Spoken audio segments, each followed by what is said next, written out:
మనిషి ఎంత విచిత్రమైన వాడో కదా. ఎల్లప్పుడూ కలలు కంటూ ఉంటాడు. రేపు నేను ఇది చేస్తాను, రేపు నేను అది ఆరంభిస్తాను, రేపు నేను అది పూర్తి చేస్తాను అని.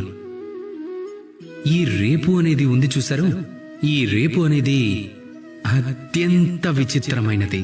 ఇది ఎప్పుడు మనకు దగ్గరలోనే ఉన్నట్టే ఉంటుంది, కానీ దగ్గరకు వచ్చాక అది ఈ రోజు అయిపోతుంది.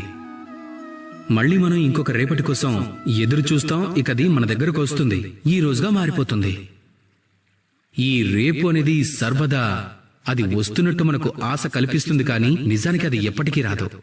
మీ చేతుల్లో ఉన్నదల్లా ఈ రోజు మాత్రమే, వర్తమానం.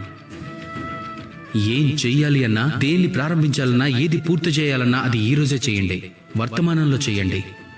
ఎందుకంటే ఈ రోజు మీరు ఏదైతే చేస్తారో అదే మీ భవిష్యత్తును నిర్ణయిస్తుంది.